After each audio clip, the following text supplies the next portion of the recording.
Yeah. Okay, so what did we learn in the first concept of demand? So technically we learned what is the meaning of demand, right? Uh, what is the meaning of demand?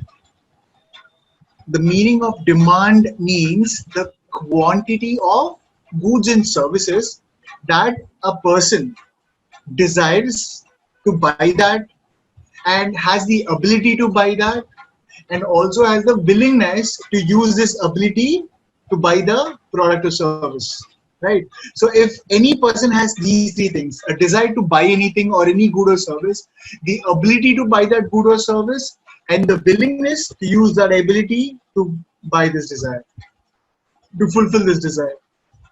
So if any person has these three concepts, then his desire will be counted as one of the demand for that product or service.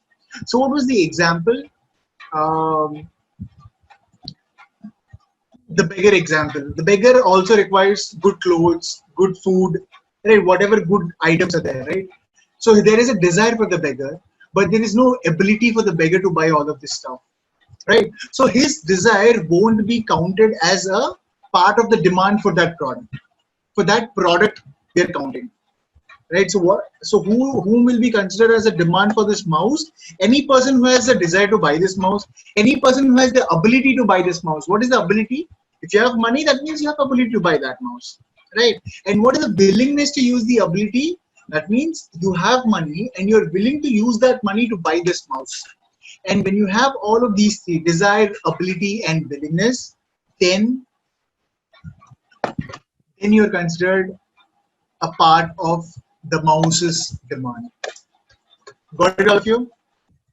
So after demand, we saw determinants of demand, right?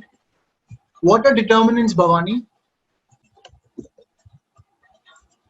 What do you, when you say something is a determinant, or what are determinants of demand? What is the meaning of determinants?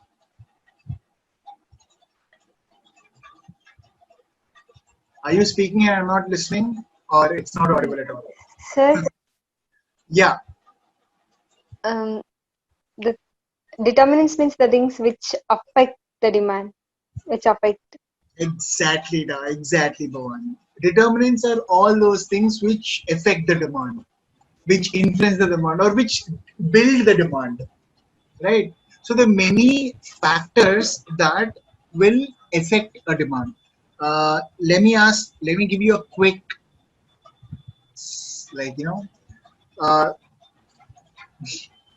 um, a forever gift. Okay, what is this? What is this? What is the term that I've written here? Affect. What is this? Effect. Effect. What is the difference between both of them? Anyone? Anyone can tell me what is the difference between affect and effect?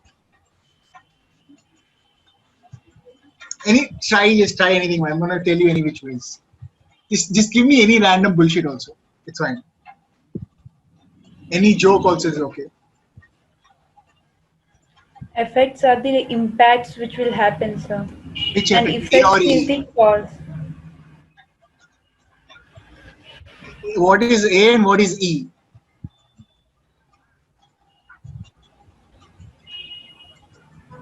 Someone said something, no? Just now. Effect is like impacts of this thing, sir. Impacts. Effect or effect? A. A is an impact, is it? Yes, sir. Okay. And what is E?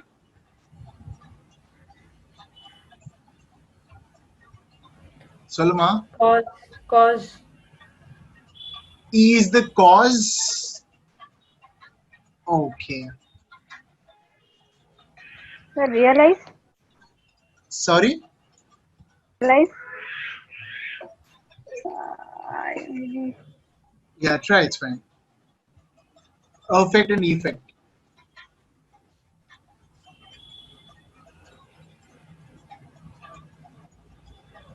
Navya, you don't want to try? Sir, affect is a difference, sir. Okay. An effect is a change in the results. Okay, nice. Bhavani, you're only left. I don't know properly, sir. Okay, but we've been using both of these words right from childhood, no? Yeah, sir.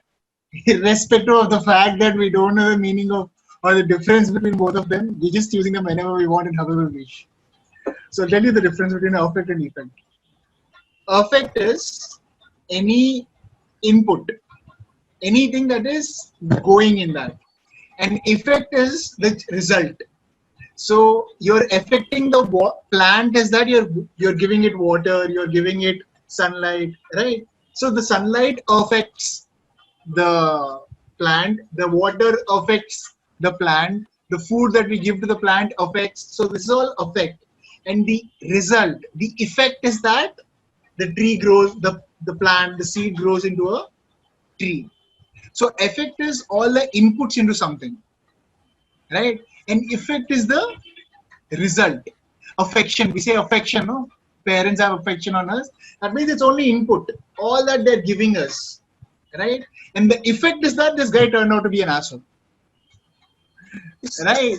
So affect and effect. Affect is watering the plant. We are affecting the plant by putting water into it.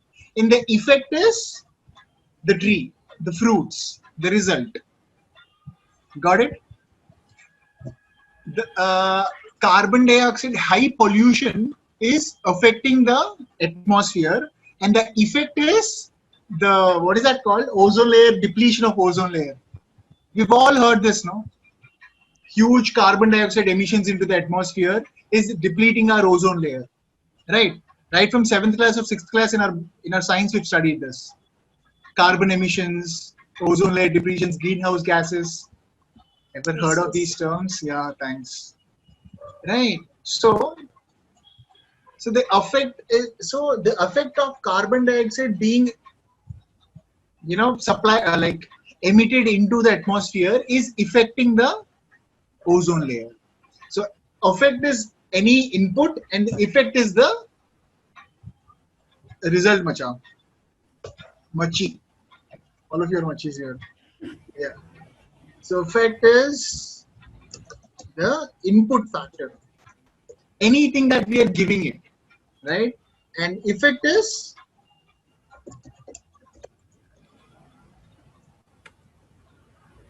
got it. I don't know, for some reason someone has told me effect or effect. That's why I told who.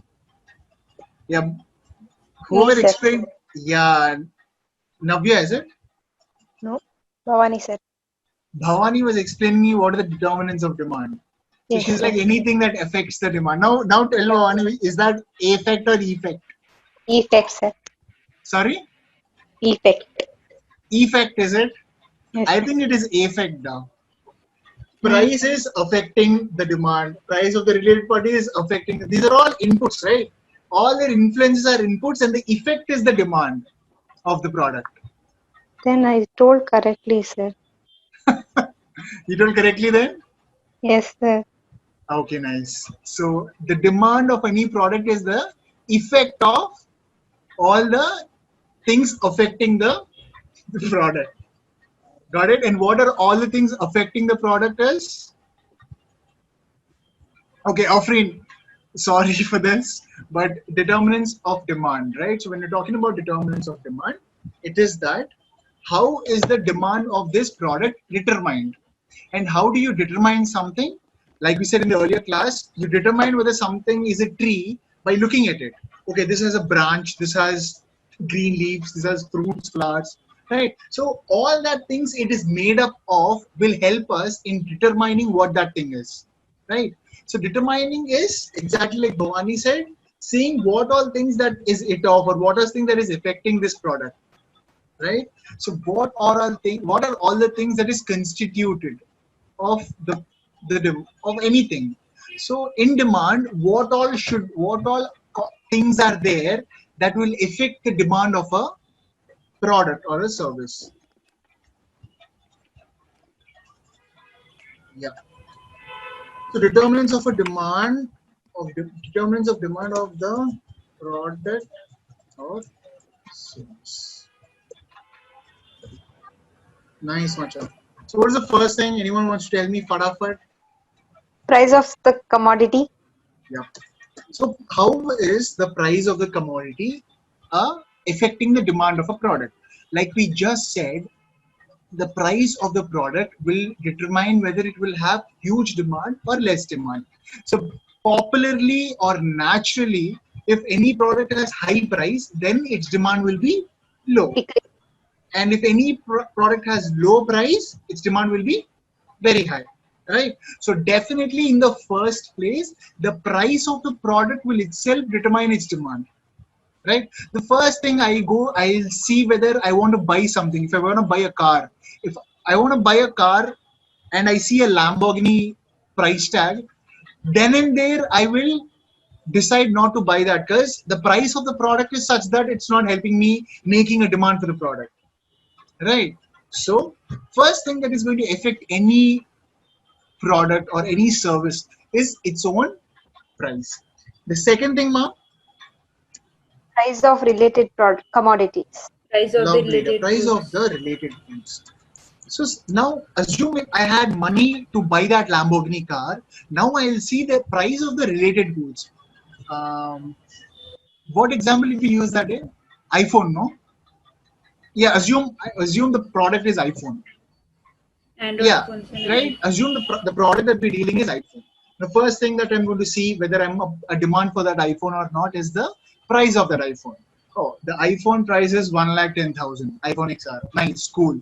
I assume I have 1 lakh XR. Sorry, I have 1 lakh rupees to buy that phone. Cool. Now I have the money that is required to buy the phone. Cool. So the price of the product has affected the demand in some way. Yes or no is affecting. The next thing is price of the related goods. Okay, now that I'm ready to buy the iPhone XR. If I own an iPhone today into 2020, along with iPhone, I'll have to buy the AirPods, right? Without which I cannot use the AirPod facility only. Like we don't have earphones, right? I have to buy I'll be given a charger, of course. I'll have to buy a screen guard. I'll have to buy a case. I'll have to buy some protection plan, and if my charger is lost, what is the price of the charger? What is the price of the cable alone? What is the price of the adapter? So these are all related. These are all goods related to an iPhone, which makes the usage of iPhone better, right? And also some things which like yeah. So if you wanna download any music on iPhone, you'll have to pay still now, right? On iTunes, you'll still have to pay money to download good music rather than just surfing it, right? So these are all items that I require along with using the main iPhone, right? So these are related goods. In related goods, we have complementary goods and we have substitute goods.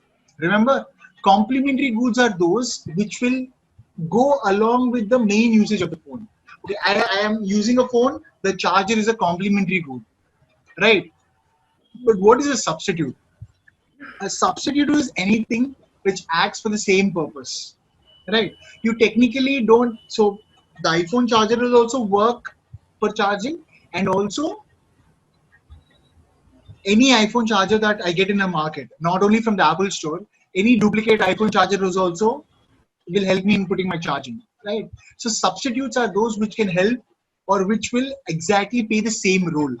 Complementary things will not help this playing the same role, but they will make the usage of the good easier, right? And then so price of the related commodities will also influence my decision in becoming a demand for a product or not, right? Next, what is the thing? Taste and preferences of a consumer. Before that, Income of the Income consumer. of the consumer. right? After I see that, okay, iPhone XR, it's related commodities. What is my income? Assume I earn only 15,000 rupees per month. Okay, in this 15,000 rupees per month, I'll have to incur costs for my shelter. I'll have to incur costs for my food. I'll have to incur costs for my traveling. I'll have to incur costs for my other expenditures. And then if anything is left, I can buy some fancy good stuff for me, right? Now, if I don't have the income to buy that stuff, right, then I'm not a demand for that product. But if I have the income, then I'm a demand for the product, right? So income is the ability of factor in the meaning, right? The meaning of the demand says desire, ability, and willingness to use this ability to fulfill this desire, right? So this ability factor is the income factor. You have income, nice. You're a demand. You're a part of the demand. You don't have income, I'm sorry, right? And in income, we've seen something called normal goods and okay. In this, what did we see? Normal goods and inferior goods. Ek minute, Baba. In price of related commodities, we have complementary goods and Competitive goods or exact. substitute goods. And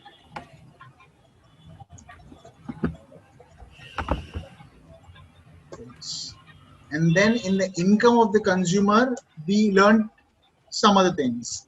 We learned that the income of the consumer will act as a different for normal goods and different for what was the other type of goods?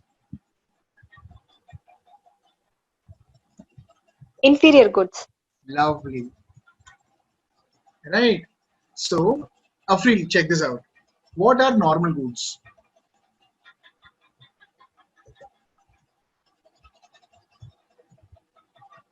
Yeah. What are normal goods? Crazy, normal goods are. Normal goods, macham, are your income is increasing. Nice. The demand for the product is also increasing. Your income is decreasing, the demand for this product also is decreasing. Right? So any good, irrespective of the name of the good, we don't want the name of the good. If the goods demand is increasing with an increase in your income, then this good is a normal good. Got it? If the demand for a product is increasing with the rise in the income of the consumer, then this good is a normal good. Understood? Afriin, understood? What is a normal good? Yeah. Okay, you're raising a hand as a yes? Yes, sir. Okay, you understood, right? Yeah, sir. So that is a normal good. So if a demand for a product increases with the income of the consumer, yes, then that is a normal good. If I have 10,000 rupees, I'll buy one pair of clothes. If I have 20,000 rupees, I'll buy two pair of clothes. If I buy 1 lakh rupees, I'll buy 10 pair of clothes. Right? So if the income increases, my shopping list only increases. Right? It's not that, okay, I have 1 lakh, I'll not wear clothes only. It's never like that, right? Until 20,000, 30,000 income, I'll wear clothes. Beyond that, I'll not wear clothes because I have a lot of money. Is it ever like that? No, right? So example is clothes, right? Furniture, mobile.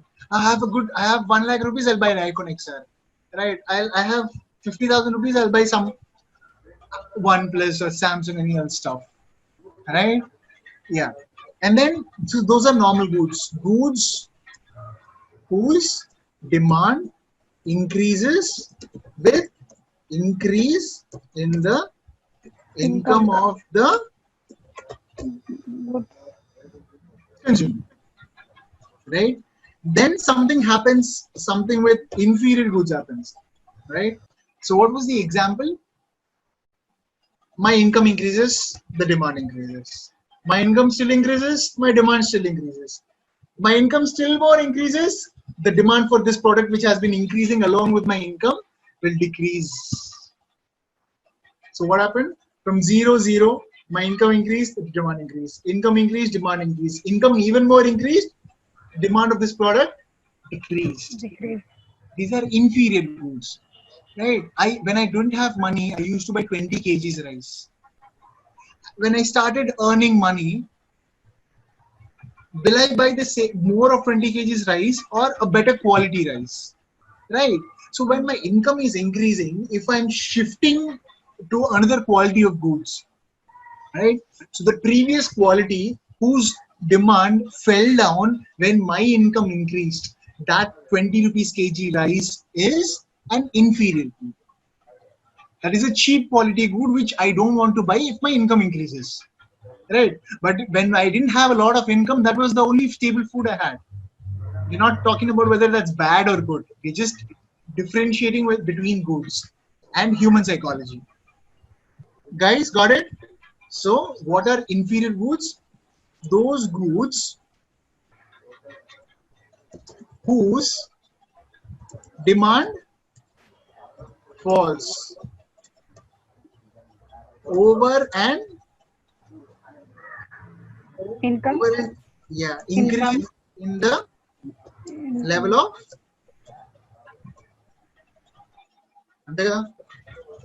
those goods whose demand falls with an increase in income, with an increase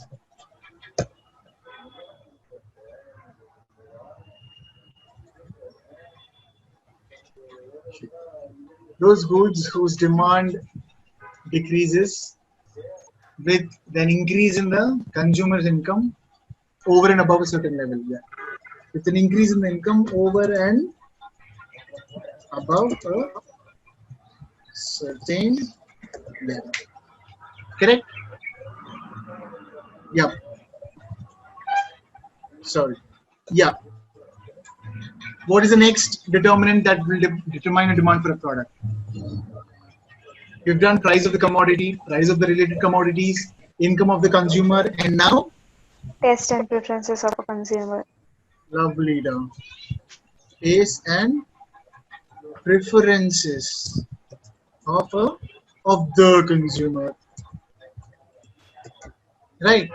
I used to, when I was in fourth class, not fourth class, when I was in my third to sixth class or something like that, there was this trend of bell-bottom pants. The pants used to start like this and end like this.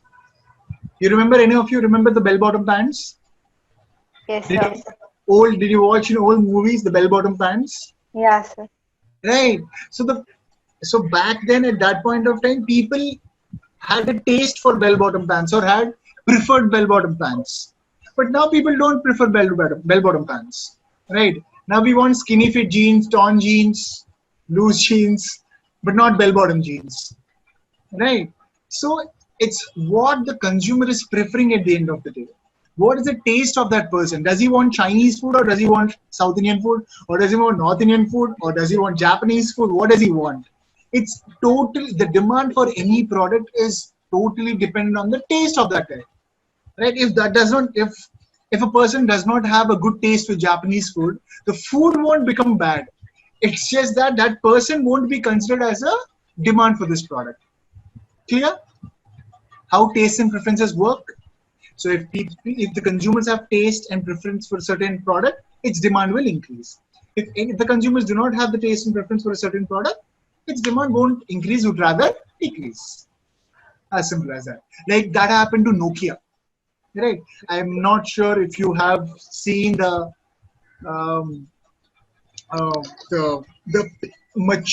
peak level of Nokia.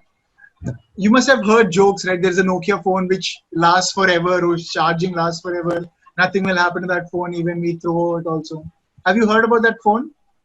66, some Nokia phone. Yes or no? Yes, sir. Yeah, Yes. some basic phones. Yes. So what happened was, initially when phones were introduced, right? Nokia was one company that was bringing bang on phones like crazy. The first dual camera was I'm assuming I saw it in Nokia only. It was not great, 8 megapixel or 12 megapixel. But it was at least the innovation of having a camera on the front side, right? The video camera, the different types of phones they had, the models of phones they had. Everyone wanted a Nokia in their hand, right? When phones were just being introduced, everyone wanted a Nokia phone, and Nokia was just innovating new types of hardware. The phone's hardware was so good, right? But what happened with Nokia? Every phone has a software to run to. Like our desktops have an operating system, like Microsoft Windows, right? So Windows is a software that runs inside the system, the phone. The same way phones also have, like Android we have right now. So Android is an operating system that runs inside a phone. Now Nokia was using a operating system that was made up of Java. Okay, so that was a different operating system, and in the market, Android as an operating system came up. So all the phones that could use Android as operating systems grew. Samsung, all the names that became famous back then: Samsung, Lava, Oppo. Oppo was not there initially. Micromax,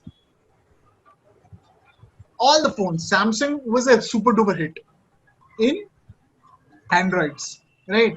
And then Apple has its own iOS, right? Integrated operating system. So everyone has his own operating system. So what happened when Samsung gave phones with Android? Android is easier to use. Java was difficult to use or more complex to use. So the people preferred easy handling things, right? Android is easier to handle than a Java phone. Let's buy an Android. So I'm preferring Android over Java. So what happened? Nokia went like this, like this, like this, like this. It reached its stage and then boom, right?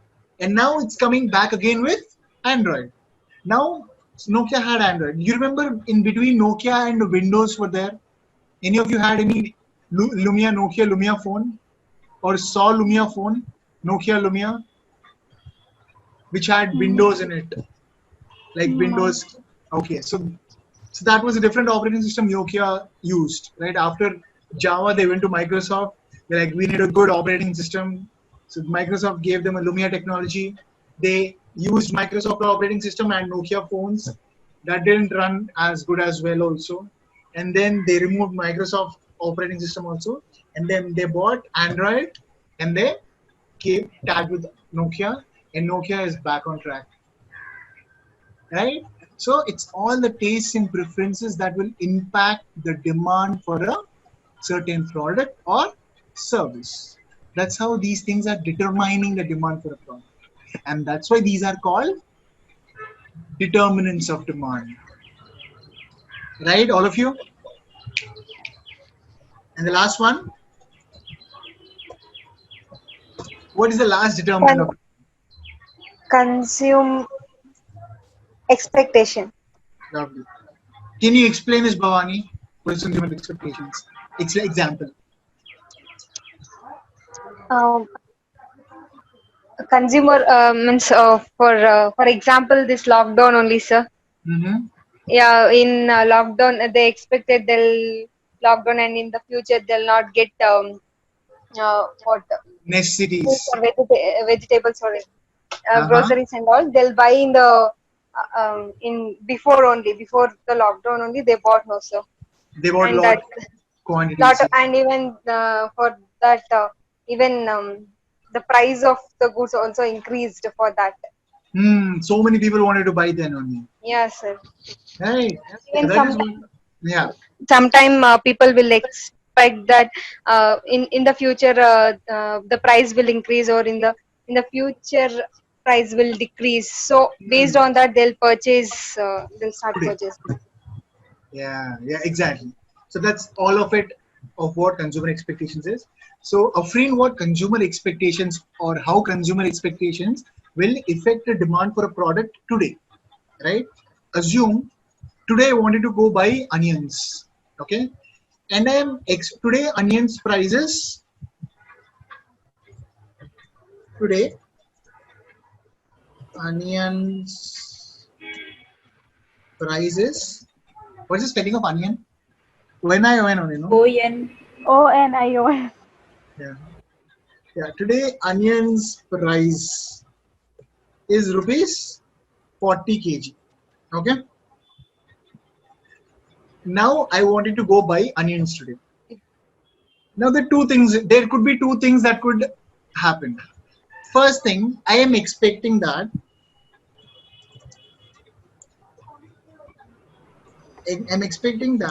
in 1 week the price of the onions will become how much?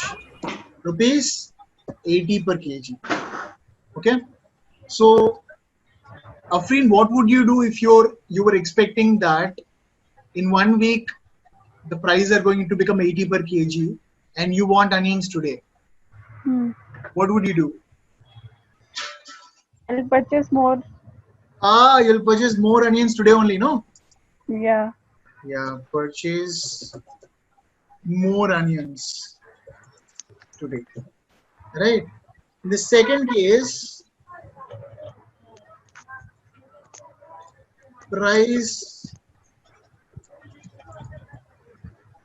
onions down the line. Okay, in 1 week, no? Is rupees. What would you do now, Afreen? What would you do now if the price you're expecting that price will become 20 rupees in the next week, and you still want you're thinking of buying onions today at 40 per kg?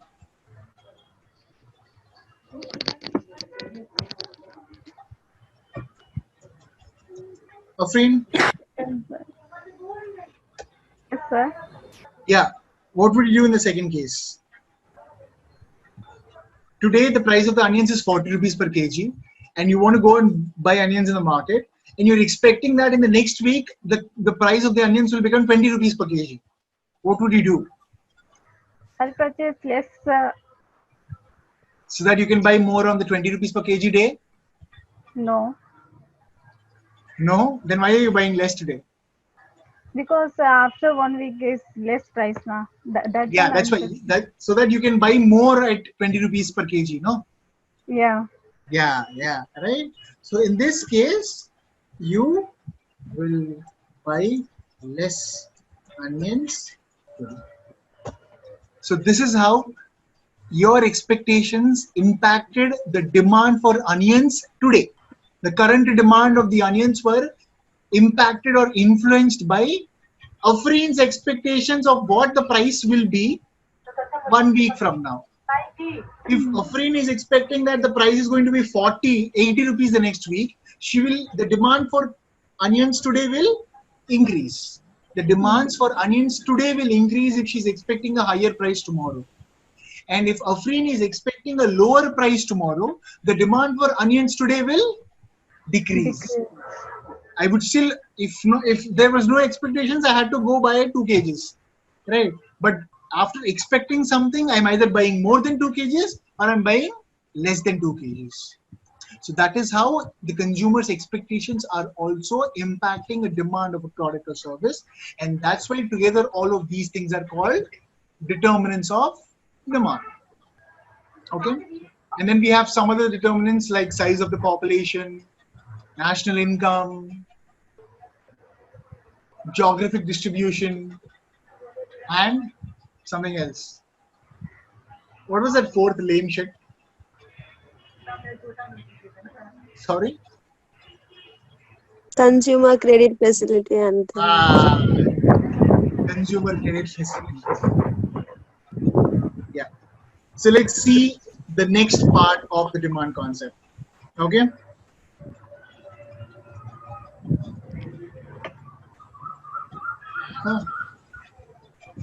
Someone is sitting near outdoors and able to hear birds chirping and stuff.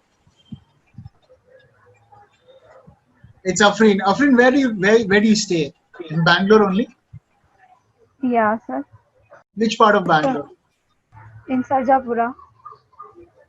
Sarjapura. Okay.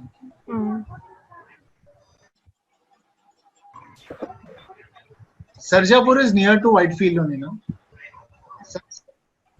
no, sir. Yeah. No. Not so far. Actually, not so far. Not so far. Not so far as Electronic City.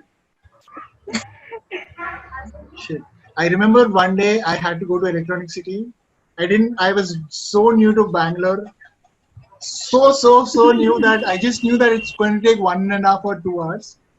But then I boarded the bus at 8 o'clock in the morning and I went to Electronic City at around 11 o'clock or 11:30.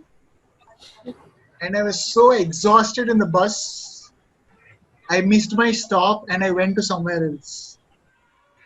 Bangalore was so frightening, or not frightening, it's so confusing earlier in the early days. But now it's fine. Now I can go anywhere. Yeah, so that was determinants of demand. Yeah, price of the commodity, price of the related commodities.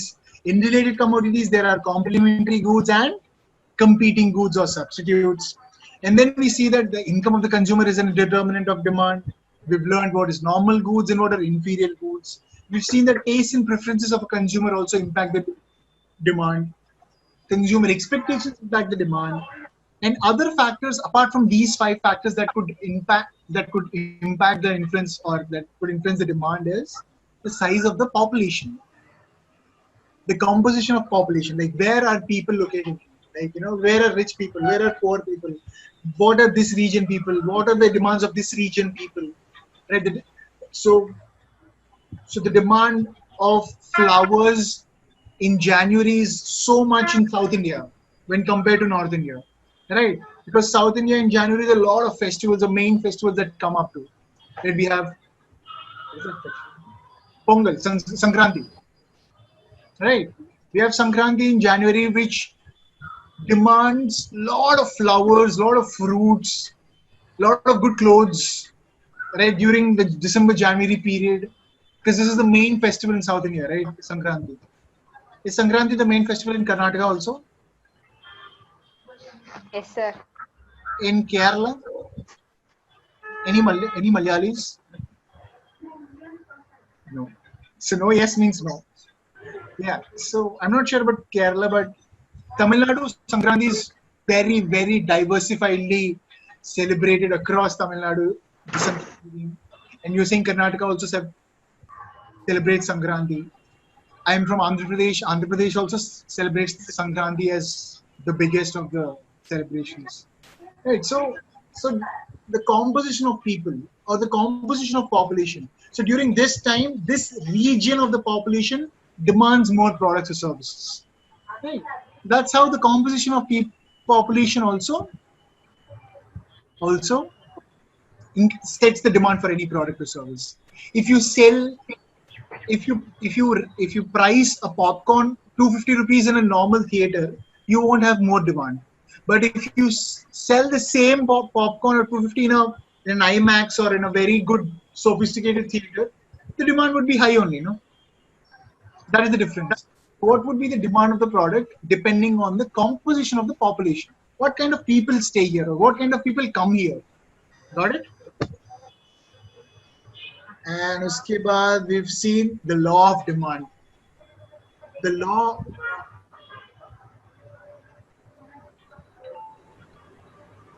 I've explained you the fact that law in economic means nature, right? Natural. Anything that is naturally described, we describe that as law. That's how that's how the law is, right? When you're saying that that's how the law is, it is saying that that's how it naturally goes, right? So law of demand means how does demand naturally respond? What is the law of demand? So, sir, if price of the product increases, then the demand of the product will go down.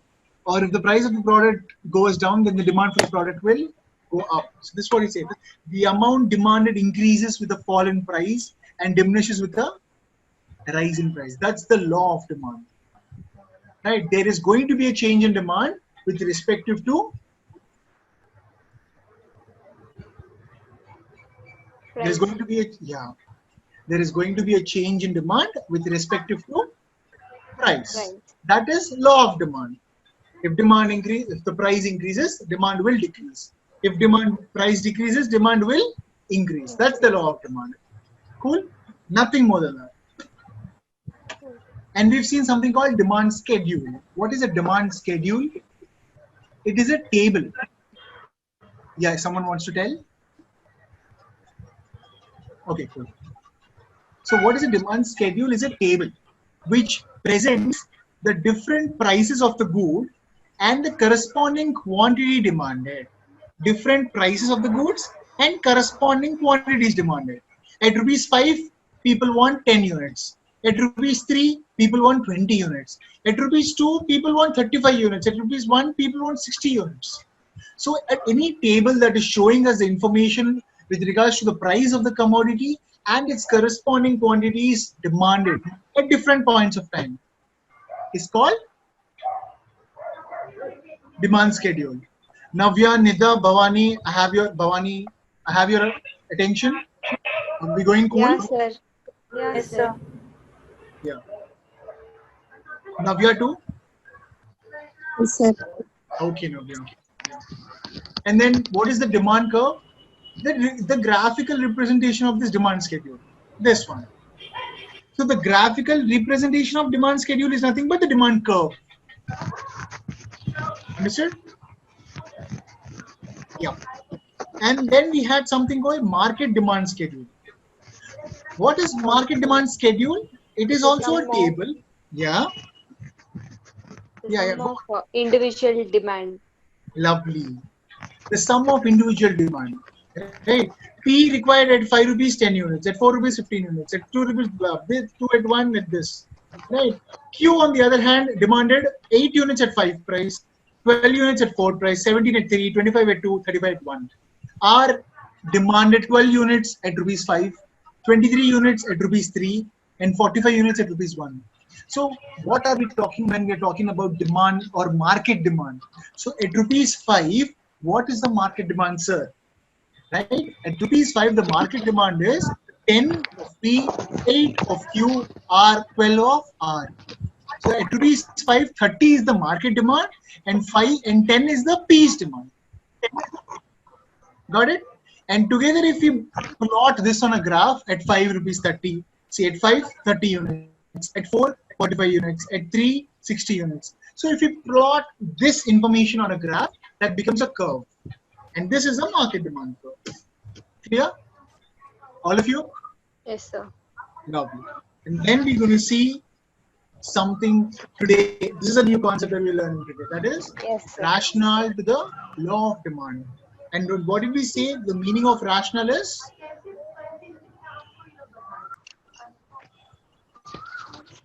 What is this? A set of reasons or a logical basis for a course of action or a particular belief. Duh, sir, you're saying that the law of demand tells price increase, demand decrease, price decrease, demand increase, right? Yeah, okay, but why does this happen? Right? Why does this happen is the rationale, the logic behind the law of demand. So what is rationale means? The logic. So let's see what is the logic behind why the demand goes down when the price goes up and why the demand goes up when the price goes down. Okay? Chalo. So what is the first? Okay, now let's read this thing. We shall now try to understand why the demand curve slopes down. Have you seen the demand curve here? Yes, sir.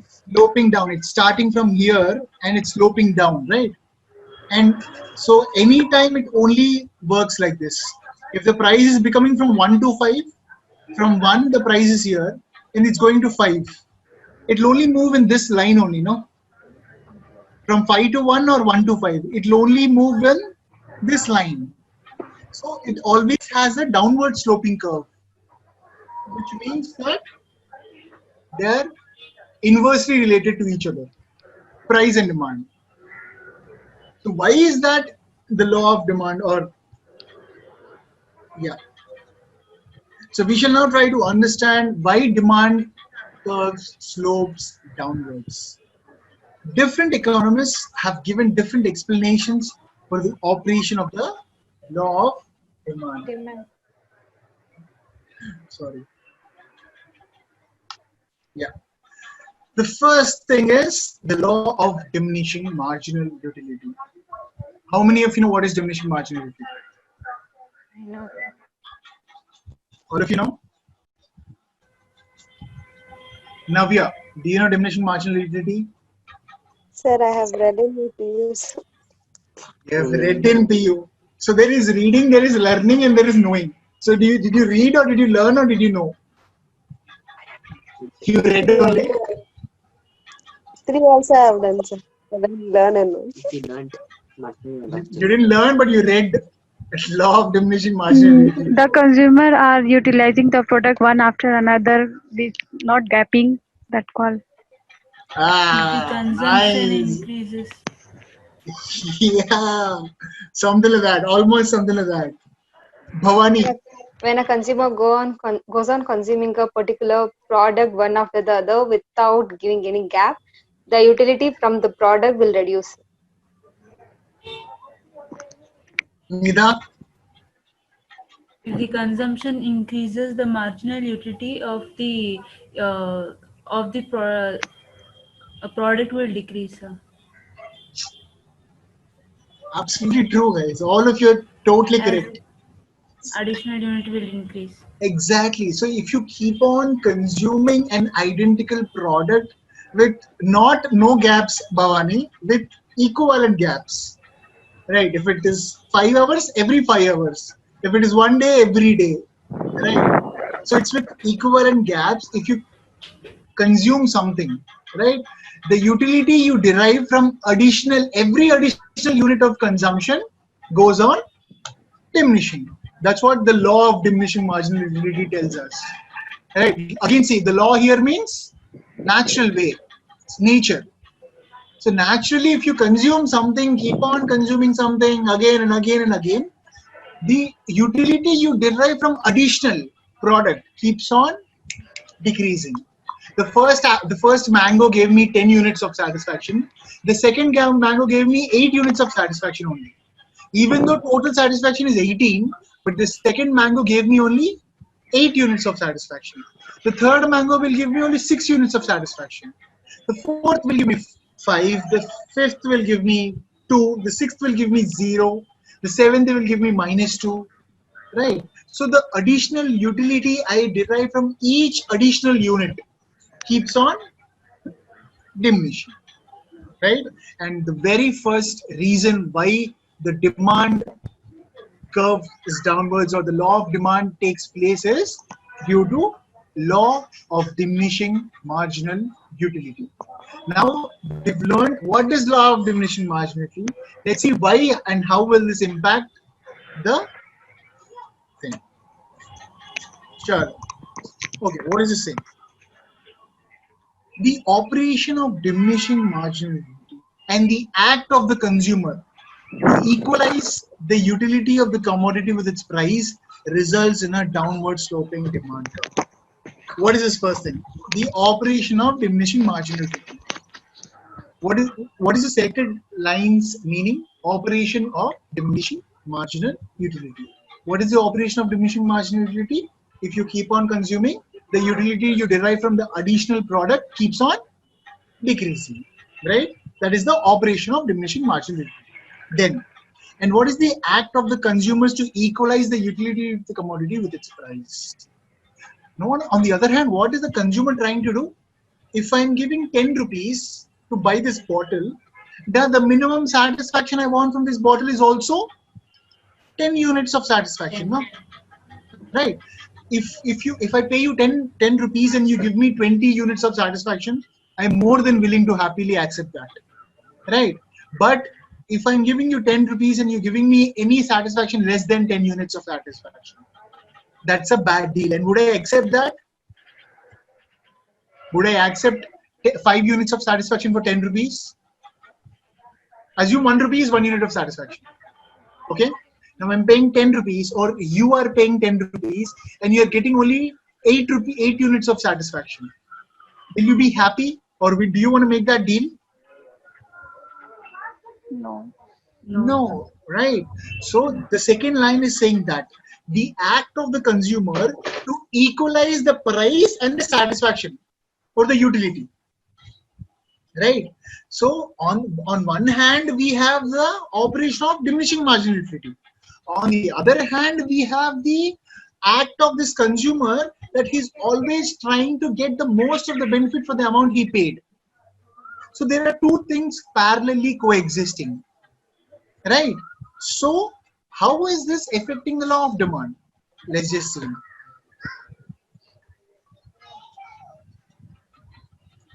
Yeah. So the two things are the operation of law of diminishing marginality and the act of the person to equalize the price and the utility, right? So let's just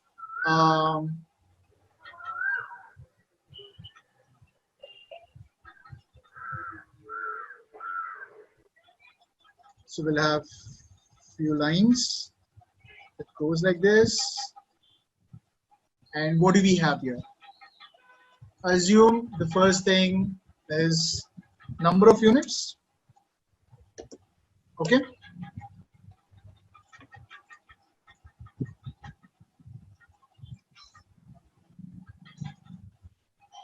Okay. I have number of units.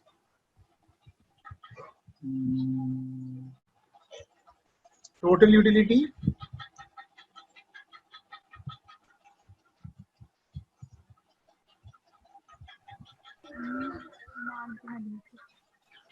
Sorry.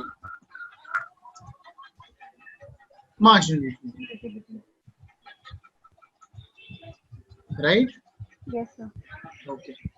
So first unit, 1, 2. 10 units. Let's take, see, always 1 rupee is 1 unit of satisfaction. Okay. And what is the marginal utility? What is the marginal utility here? Additional. Yeah. So how much is the marginal utility here? 10. 10.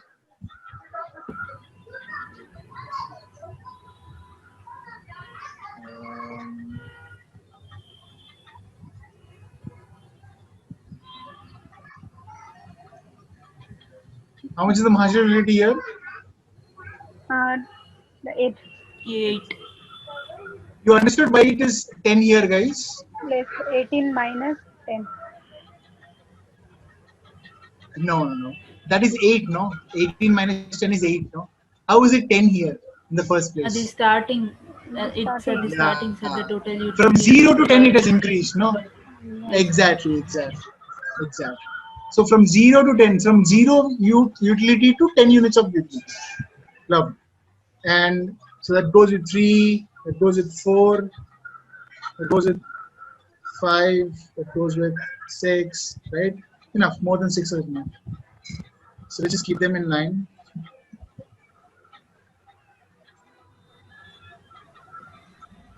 Yeah. And then we have, just give me random numbers, guys. Or let's do this, okay?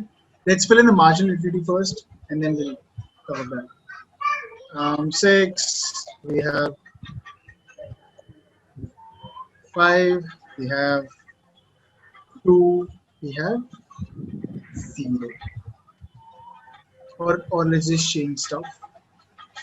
Let's make this 3. Let's make this 0. And let's make this. Last one is minus. Yeah, minus 2. Now fill in the blanks for total utility. Okay. How much is this? Minus 2. 14. Sorry, ma? 14. 14 is No. 0 plus 10 is 10. 10 plus 8 is 18. 18 24. plus 20.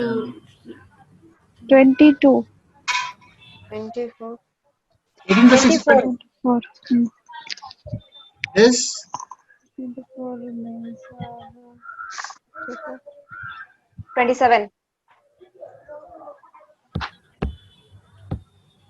how much is it for the fifth unit? 27. How much? 27. 27 only? Yes, sir. How much is for this? 24. 25. 25. Yeah, 25. Right? So this is the total utility you derive from consuming these many units. Total utility you derive from consuming these many units. Total utility you derive from consuming these many units. This is the operation of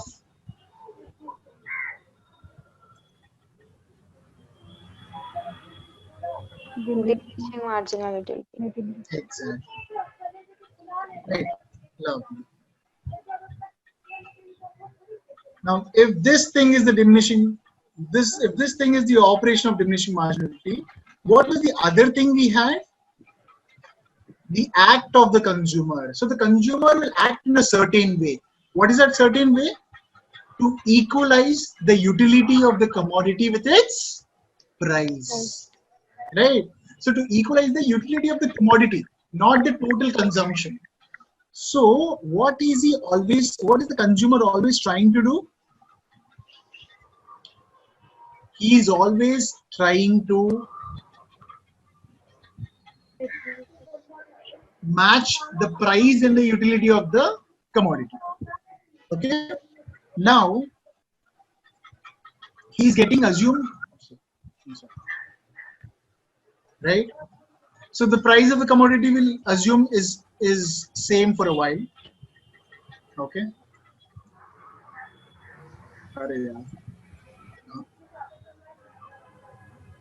It's okay. Sure. Yeah. So the price is how much? 1 divided by 10, 10.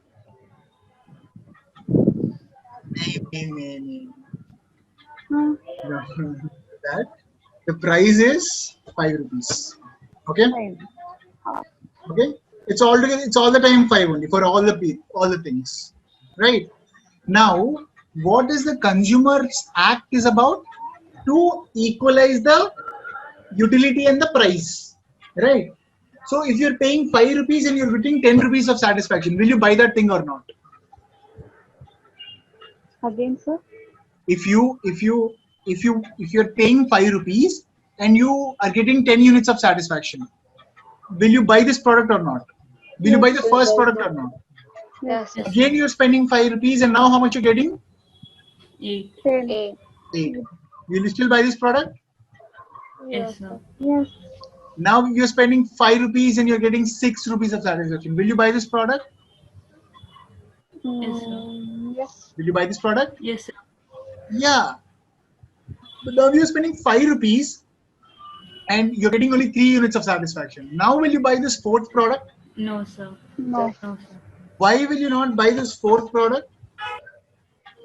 Because Because Because Utility price and low than the price. marginality is not matching. because the consumer is always in an objective to exactly get minimum how much he spent. Right? Bro, it's not worth only, bro. That's what we'll tell him if any movie is not good. Waste of money, da. Right? What does that mean? That means I spent 100 rupees, I did not get the satisfaction worth 100 rupees also. I ordered a pizza, I spent 500 rupees, but the pizza was not so good at all. Waste of 500 rupees. I went to Pani Puri stall, I paid 20 rupees, I got 40 rupees of satisfaction. Right? So it's all the satisfaction. You are, as a consumer, every consumer is always trying to get the satisfaction of how much he spent. Okay? Now, how does this action of this consumer and the operation of the marginal utility affect the law of demand? What is law of demand says? At high price, you'll buy less numbers, right? And at low price, you'll buy high. more numbers, right? Now tell me, this is where you considered high price, no, from here on. 3 rupees satisfaction, but it is 5 rupees. Right or wrong? What is the utility from buying the fourth product? 3 rupees only. But how much you have to pay? 5 rupees. Right? And what is here? You only have to pay less rupees for more satisfaction. Right? So what the law of demand says, when will be the quantities demanded more? When will be the quantities demanded more? When the price is Less. Less.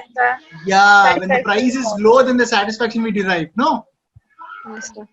Right? When the price is less than the satisfaction we derive, then the quantity demanded is more. And when the price is high than the satisfaction we derive, then the quantity demanded becomes. So understood the logic behind why price high, demand low, price less, demand high? Yes, sir. One reason of being law of diminishing marginal utility. when the satisfaction you derive from the product is more than the price, right? That means less price, more satisfaction, more demand.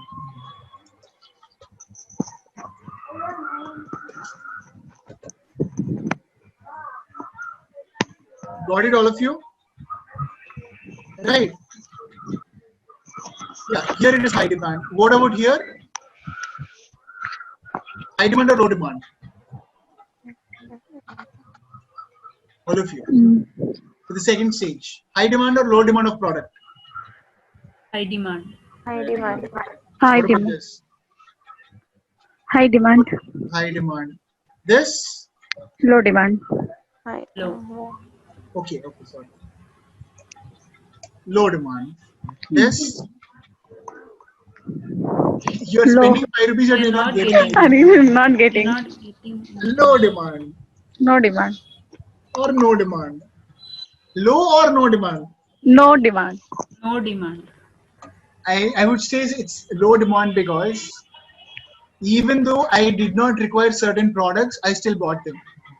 Okay? No, zero utility for me, zero satisfaction. I have straight away show you something.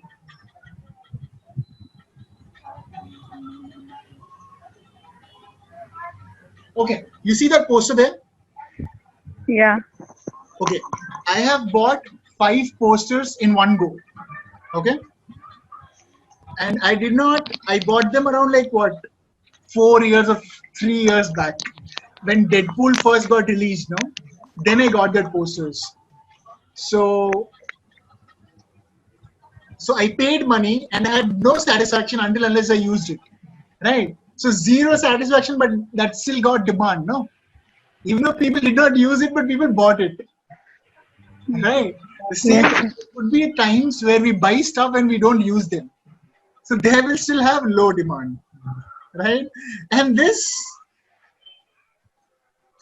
what about this? Less demand. Yeah, low demand. We can see only when do we say there is no demand?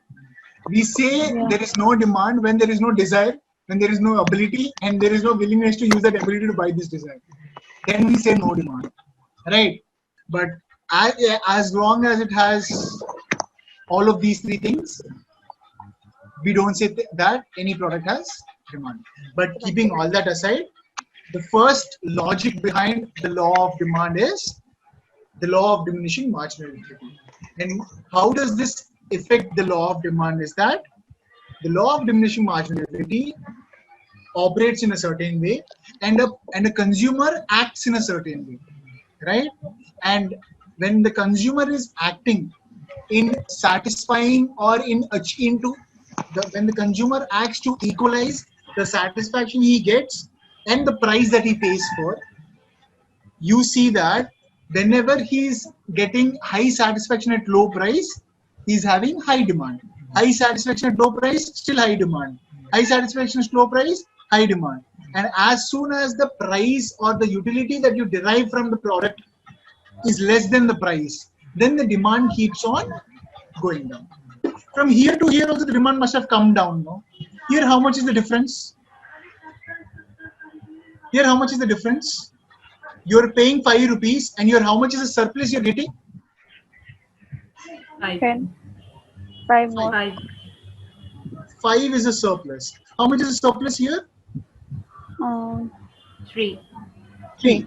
How much is the surplus here? 1. 1. Right. So obviously, even within these 3 also, at this point, people will have high demand, right? Highest, higher, and high.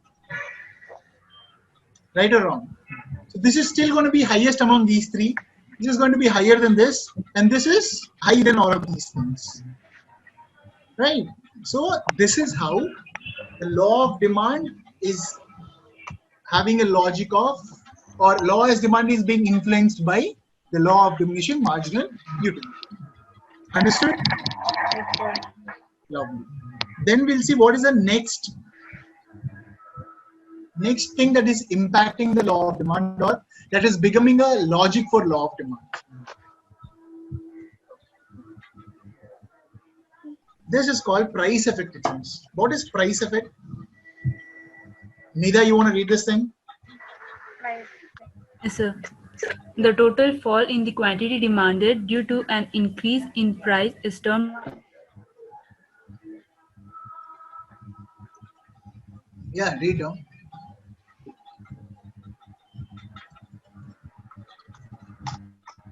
Yes, Nida, you can read. This part.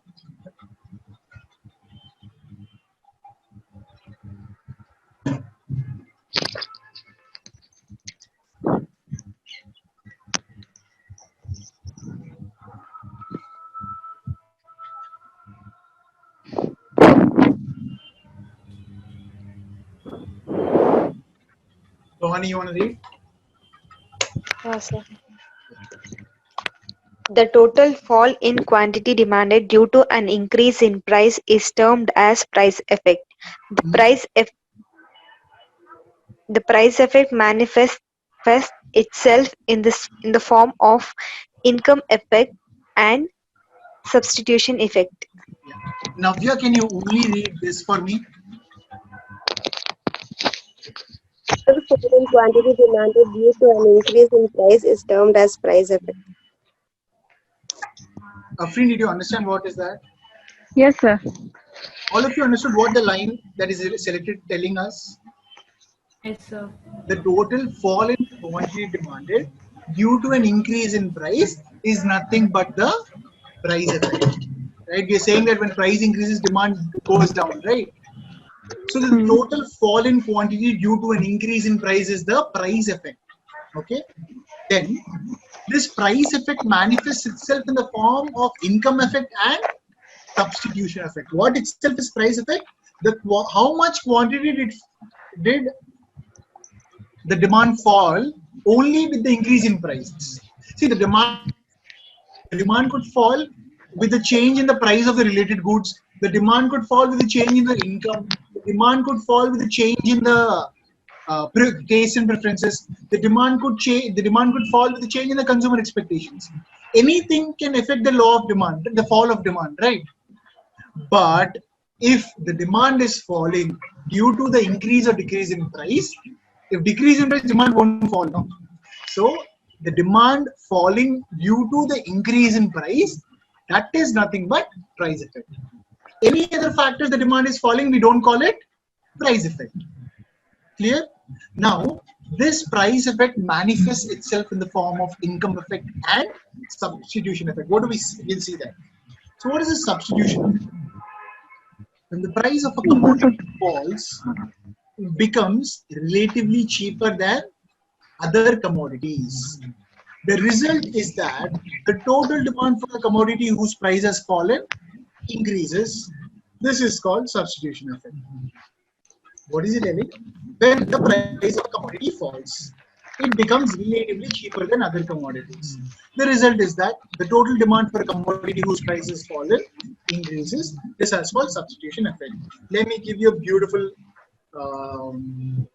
example.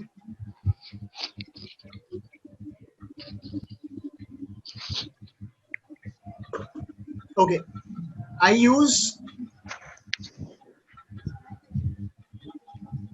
what is this? Synthol. Synthol.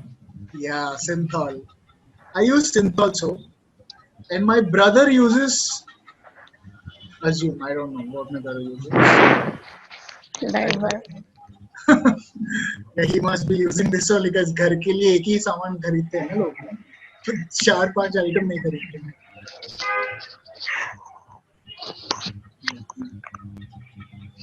Yeah.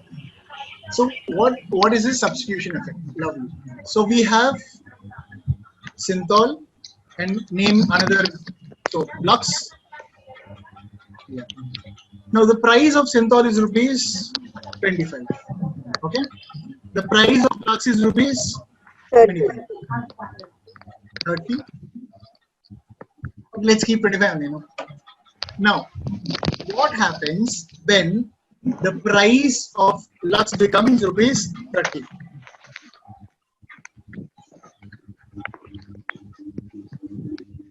First thing, what happens when price of Lux becomes rupees? What happens when the price of becomes rupees 30? Demand for synthol increases.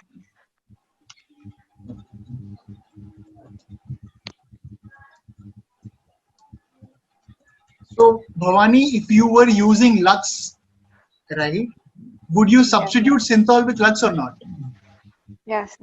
Lovely, nice. So this is one substitution effect. You have substituted your product with some other product due to an increase in price. Got it? Then, second case. What would happen if Lux price becomes rupees 20? What happens? The demand for synthol decreases. The demand for synthol decreases. Navya, is it? And what will happen to people who are using synthol? They'll shift to their They will substitute to Lux, no? Yes. This is substitution effect. That's it. Okay. Why? Sir, Sorry? but the products, no, sir. Sorry, ma? Sir, but it depends on the product, no, sir. Because of some other. Yeah, obviously there could be. No, I wouldn't mind paying 30 rupees for Lux because I like Lux or I like synthol. That's what you're telling? It depends. Yeah, sir. It depends upon our The taste and preferences. Yes, sir. Right? Yeah, but Depends, sir. yeah, exactly. But the concept we are seeing here is that how will price effect act as an ingredient in the law of demand? Only the price. Okay. How only the assume. Okay, Lux and synthol are technically two different categories. No, Lux is a beauty soap and synthol is a freshening soap. Right. Assume it's not Lux. Okay. Or assume it's not synthol. Tell me one other beauty soap. Dove. Yes, sir. Down. Dove and Lux are absolutely beauty soaps only, no? Yes, sir. Like they're perfect substitutes for each other. Right. They're perfect substitutes for each other. Lux and Dove. Any person who's using Lux is okay with using Dove. Just a moment.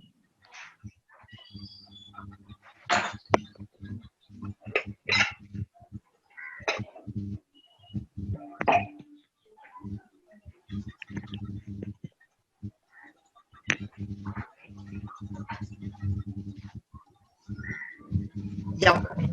So Dove and Lux, exactly.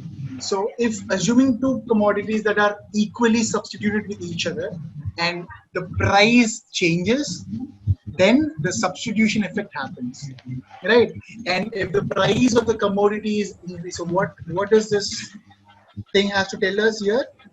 That see, when the price of the commodity falls, it becomes relatively cheaper than other commodities.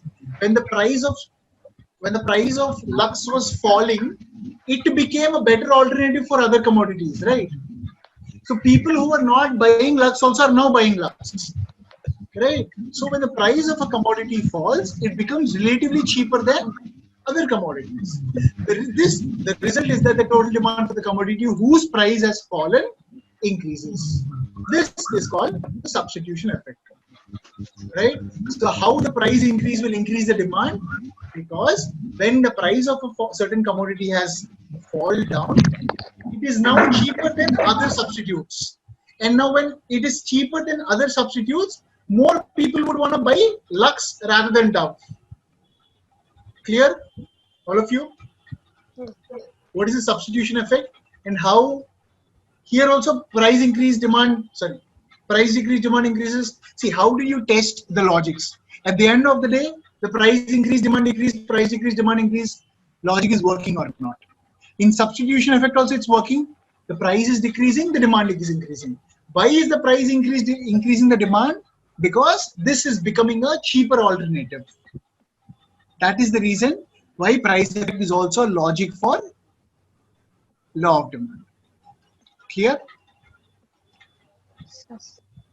So, Yes, sir. all of you, sir? Any Yes, doubts? sir. No, sir. Navya, any doubt? Bhavani, No, any sir. doubt? No, sir. Nida? No, sir. Nida, you with me or not? Yes, sir. Okay, Nida. Chalo. And now let's see what does income effect has to do with the law of demand.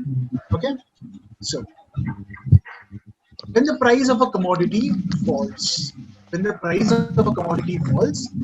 the consumer can buy the same quantity of the commodity with lesser money, or he can buy more of the same commodity with the same amount of money. What happens? What is he telling? When the price of a commodity is falling, okay, when the price of a commodity is falling,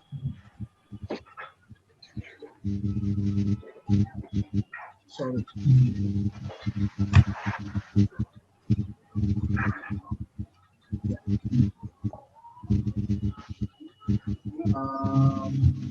what if you like chocolates?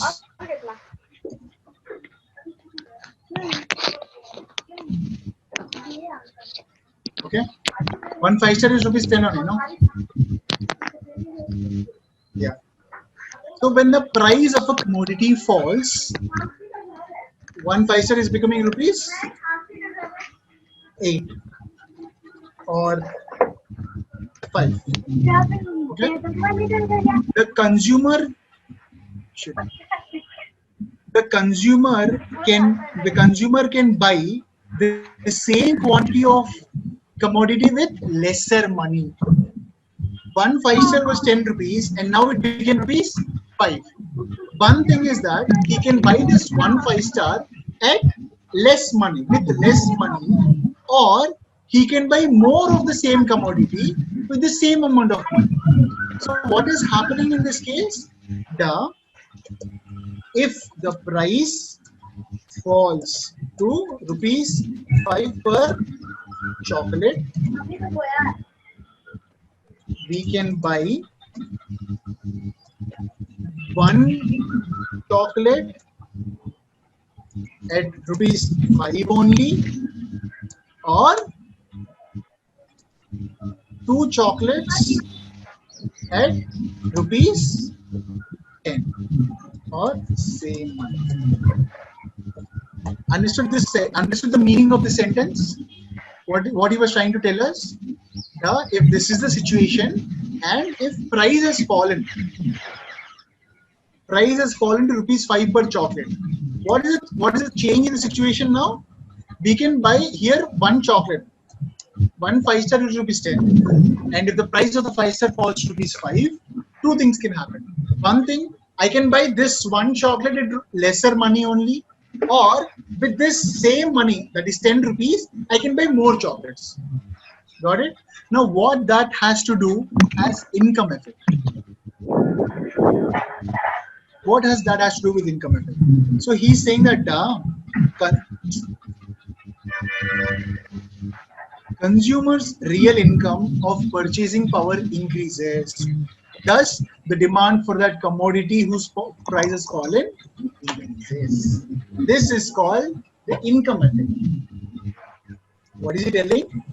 What is the consumer's real income? Here in this case, the consumer income is 10 rupees only. Right? The consumer has 10 rupees. He can buy either one chocolate.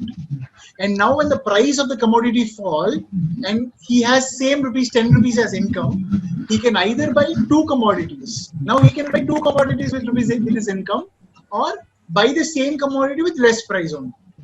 And that is how income effect is affecting the price law. So when the price is decreasing and now the consumer has 10 rupees also now he'll buy more quantity. Price of a commodity increases, income effect will also have taken place. People who had insufficient money will now buy more. Right? Assume my watchman had only rupees 3,000 rupees to buy rice. Now the price of the rice has become 2,000 rupees. Right? He'll buy a little more extra rice to feed his family. No? right? So this is the income effect which is acting upon the law of demand. Price increases, demand decreases, or price decreases, demand increases. And in income effect, how is the price decrease increasing the demand? If the price is decreasing, now with the same income, the consumer can buy more quantity. And when more quantity is demanded, the demand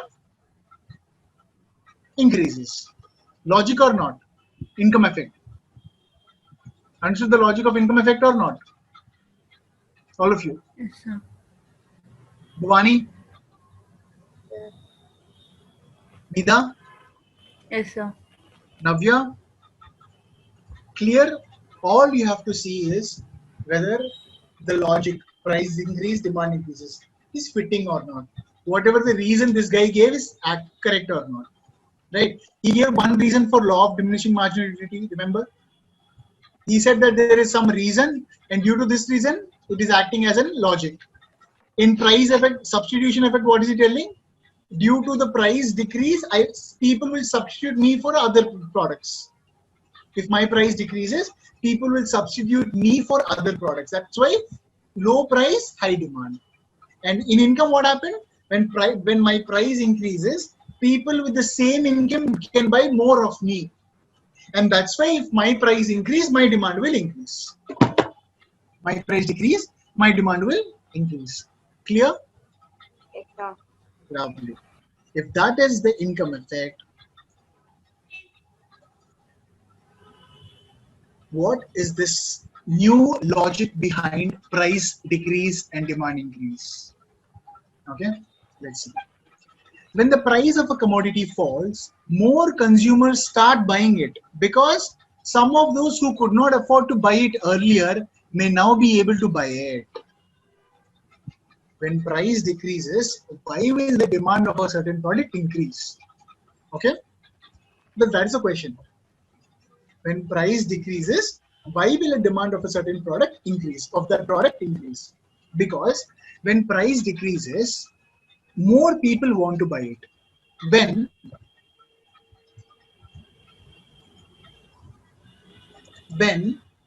you all of you know OnePlus phones,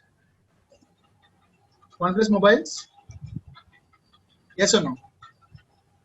OnePlus mobile, Yes, sir. OnePlus.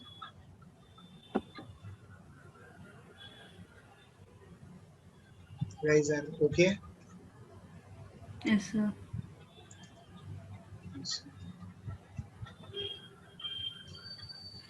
When OnePlus mobile was being sold at rupees 40,000,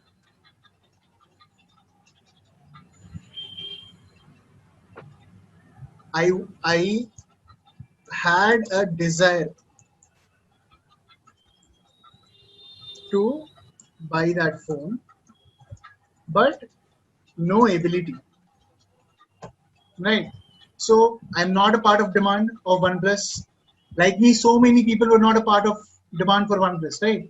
But now OnePlus has launched a new mobile called OnePlus Nord, which is only rupees 24,000. Okay. Now what happened? Now because the product is being available at 24,000 only, and now I have the ability to buy to invest 24,000, right? So now I can buy that product now. Before I was not able to buy that product, or I was not a part of the product's demand just because of the price. And when the price decreased, I also became a part of its demand, no? And now I have the ability, right? Assuming I have the ability, I am also a part of OnePlus's demand. And that is a reason why when the price of any commodity falls down, the demand for the product goes up, because new consumers will arrive, and just by new consumers arriving, the demand will increase.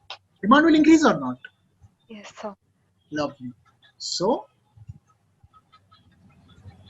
that is what is one reason for law of demand with respect to arrival of new consumers. One of the logic behind law of demand is that when the price of a commodity falls, more consumers start buying it because some of those who could not afford to buy it earlier may now be able to buy it. Like me, I did not have the ability to buy a rupees 40,000 or 50,000 phone.